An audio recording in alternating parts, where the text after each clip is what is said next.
عزیز طلبہ و طالبات، السلام علیکم ورحمۃ اللہ۔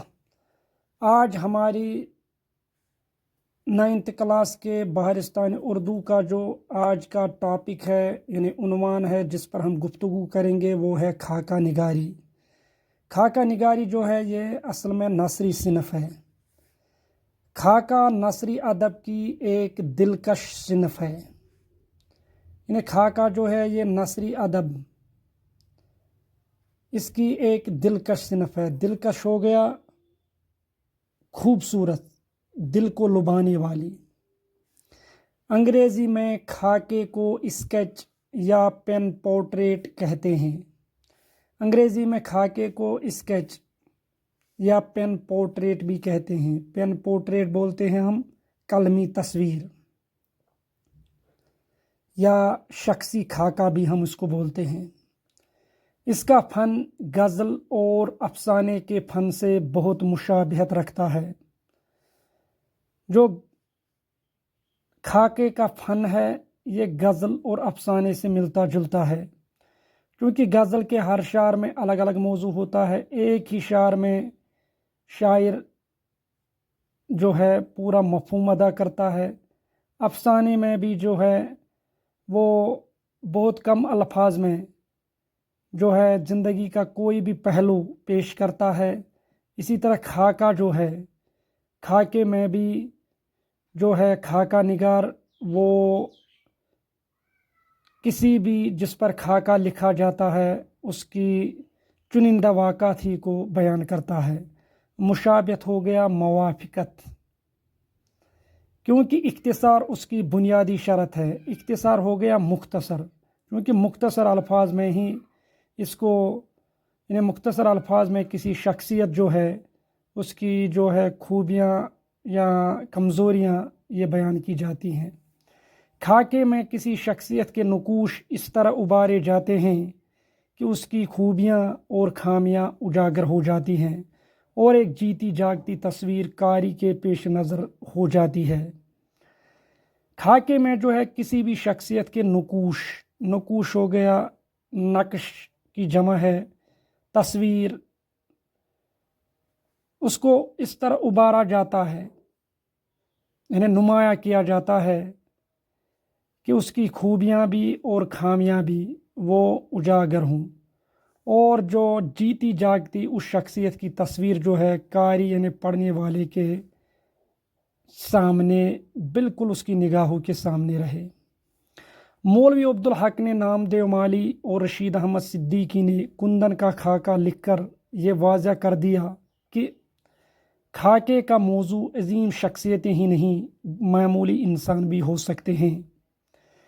اچھا برا، چھوٹا بڑا، امیر غریب، ہر طرح کے انسان کا خاکہ لکھا جا سکتا ہے، بشرطے کہ خاکہ نگار نے اسے ہر رنگ اور ہر روپ میں نزدیک سے دیکھا ہو۔ اس سے بھی بڑھ کر یہ کہ خاکہ نگار کا قلم مردہ جسم میں جان ڈال دینے کے ہنر سے واقف ہو۔ اب ضروری نہیں ہے کہ خاکہ کسی بڑی شخصیت پر ہی لکھا جائے، بلکہ مولوی عبدالحق نے نامدیو مالی، یعنی نامدیو اس کا نام ہے، اور یہ مالی یعنی جو باغ کی رکھوالی کرنے والا۔ اسی طریقے سے رشید احمد صدیقی نے کندن یہ ایک معمولی شخصیت تھی جو علی گڑھ جو یونیورسٹی ہے وہاں پر گھنٹی بجاتا تھا، تو بظاہر تو یہ معمولی شخصیت ہیں، یہ مالی اور یہ گھنٹی بجانے والا، لیکن مولوی عبدالحق اور رشید احمد صدیقی نے ان پر خاکہ لکھ کر یہ واضح کر دیا کہ ضروری نہیں ہے کہ خاکہ عظیم شخصیت پر ہی لکھا جائے، بلکہ یہ معمولی انسان بھی ہو سکتے ہیں، چاہے کوئی اچھا ہو برا ہو، چھوٹا ہو بڑا ہو، امیر ہو یا غریب، ہر طرح کے انسان پر خاکہ لکھا جا سکتا ہے۔ لیکن شرط یہ ہے کہ خاکہ نگار نے اسے ہر رنگ اور ہر روپ میں نزدیک سے دیکھا ہو، اور پھر خاکہ نگار کا جو ہے قلم وہ معمولی واقعات کو اس طرح پیش کرے کہ قاری کی اس میں زبردست دلچسپی پیدا ہو۔